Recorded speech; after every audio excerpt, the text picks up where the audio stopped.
بسم اللہ الرحمن الرحیم۔ السلام علیکم دوستو، امید کرتے ہیں سبھی لوگ خیر و عافیت سے ہوں گے۔ پچھلی ویڈیو میں ہم نے آپ کو بتایا تھا زنا کے دنیاوی نقصانات کے بارے میں۔ آج اس زنا کا دوسرا ایپیسوڈ ہے۔ زنا کی سزا اور نقصانات سے متعلق 14 ایپیسوڈ ہونے والے ہیں، جس میں ایک ایپیسوڈ ہمارے چینل پر آ چکا ہے۔ آج یہ دوسرا ایپیسوڈ ہے اور اسی کے ساتھ ساتھ ہر روز شام کو 6 بجے ایک ایپیسوڈ آ جایا کرے گا۔ آپ لوگوں سے التجا ہے کہ آپ پلے لسٹ میں جا کے بھی ان تمام ویڈیوز کو دیکھ سکتے ہیں۔ آپ کو پلے لسٹ کا لنک ڈسکرپشن میں بھی مل جائے گا اور اس ویڈیو کے آخر میں بھی مل جائے گا انشاءاللہ۔ چلیے دوستو شروع کرتے ہیں۔ ناظرین، آج کے ایپیسوڈ میں ہم آپ کے سامنے زنا کے 3 اخروی نقصانات کو بیان کریں گے اور زنا کی کیا سزا ہے اس کو بھی آپ کے سامنے بیان کرنے جا رہے ہیں۔ تو چلیے اب آغاز کرتے ہیں آج کے ایپیسوڈ کا۔ جو شخص زنا کرے گا اس کا حساب کتاب بہت ہی سخت لیا جائے گا۔ ناظرین، ذرا اپنے دل پر ہاتھ رکھ کر سوچئے کہ اگر کوئی شخص آپ سے صرف آپ کی زندگی کے 1 مہینے کا پورا حساب مانگے تو کیا آپ اس کو بالکل صحیح 1 مہینے کا ہر کام کا، ہر چیز کا حساب دے پائیں گے؟ ہم امید کے ساتھ ہی نہیں بلکہ پورے یقین کے ساتھ اس بات کو کہہ سکتے ہیں کہ کسی کے لیے اپنے 1 مہینے کے ہر کام کا، ہر چیز کا حساب پورا اور صحیح دینا ناممکن ہے، کیونکہ ہم اپنی خواہشوں کو پورا کرنے کے چکر میں اتنے پلید اور گندے ہو چکے ہیں کہ ہمیں بس ہر گھڑی گناہ کے علاوہ کوئی اور دوسری بات سوچتی ہی نہیں۔ ہر گھڑی کوئی نہ کوئی گناہ، چاہے وہ چھوٹے سے چھوٹا گناہ ہو یا بڑے سے بڑا گناہ کیوں نہ ہو، ہم سے ہو ہی جاتا ہے۔ اب ذرا اپنے دماغ کو ظاہر رکھتے ہوئے بہت زیادہ گہرائی کے ساتھ سوچئے کہ جب اللہ پاک زانی کے ساتھ اس کی پوری زندگی کا حساب سختی کے ساتھ لیں گے تو اس کا کیا ہوگا؟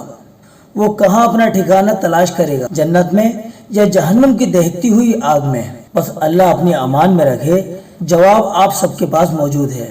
زنا کا دوسرا اخروی نقصان یہ ہے، اللہ تعالیٰ آخرت میں زنا کرنے والے سے بہت ہی زیادہ ناراض ہوں گے۔ ناظرین، ذرا سوچئے کہ آخرت میں جب ہم سب لوگ میدان حشر میں جمع کیے جائیں گے تو ہمارے پاس چاہے کتنے ہی نیک کاموں کا ڈھیر لگا ہوا ہو، لیکن ہم سب جنت میں جائیں گے تو صرف اللہ تعالیٰ کی رحمت کے سائے میں ہی۔ لیکن آپ کو یہ بات بھی معلوم ہونی چاہیے کہ اللہ تعالیٰ کی رحمت انہی کے ساتھ ہوگی جو اس سے ڈرتے ہوں گے، نہ کہ گناہ کر اللہ پاک کو ناراض کرنے والوں کے ساتھ۔ زنا بہت بڑا جرم ہے، تو زنا کرنے والے سے تو اللہ تعالیٰ بہت ہی زیادہ غصہ ہوں گے اور اس سے بہت سخت ناراض بھی ہوں گے۔ ایسے میں کیا پھر اس شخص پر اپنی رحمت فرما کر اس کو جنت میں داخل ہونے کا ٹکٹ دیں گے یا پھر جہنم میں بھیج دیں گے؟ ایسے شخص کو تو اللہ تعالیٰ دیکھیں گے بھی نہیں، کیونکہ اس کو دیکھنے سے ان کا غصہ اور زیادہ بھڑک جائے گا، جس کے نتیجے میں اس کے لیے اور زیادہ مسئلے کھڑے ہو جائیں گے۔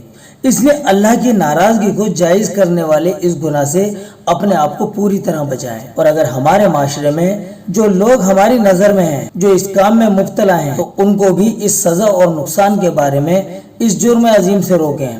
زنا کا تیسرا اخروی نقصان، جو شخص دنیا میں اس گناہ کو کرے گا، چاہے ایک دفعہ اس ناپاک حرکت کو کرے، چاہے بار بار، اس کا ٹھکانہ صرف ایک ہی ہے اور وہ ہے جہنم کی دیکھتی ہوئی آگ، جس میں اس کو ڈالا جائے گا۔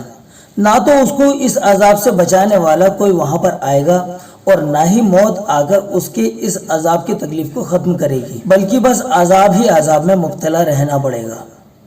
پیارے بھائیو، پیاری بہنوں، ذرا غور کیجئے، اپنی سوئی ہوئی زندگی کو جگائیے۔ زنا ایسا گناہ ہے جس سے ایک دم بہت تیزی سے اللہ پاک کی غیرت جوش میں آ جاتی ہے اور وہ اس گناہ کو کرنے والے پر بہت زیادہ غصہ کرتے ہیں۔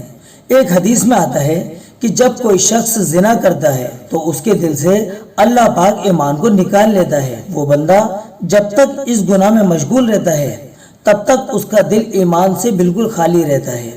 جب وہ اس گناہ سے فارغ ہو جاتا ہے تو اللہ تعالیٰ پھر اس کے دل میں ایمان کو واپس پہنچا دیتے ہیں۔ اب آپ خود ہی سوچئے کہ کیا ہم نے کبھی غور کیا ہے کہ اگر کوئی شخص اس بدترین گناہ کو انجام دینے میں لگا ہوا ہو اور اس حالت میں نعوذ باللہ موت کا فرشتہ آ کر اس کی روح کو اس کے جسم سے نکال لے، تو کیا وہ بندہ اسلام کے ساتھ اس دنیا سے جائے گا یا پھر بغیر ایمان کے ہمیشہ کے لیے اللہ پاک کو ناراض کر کے ہمیشہ کے لیے دوزخ کی آگ میں اپنا ٹھکانہ بنا لے گا؟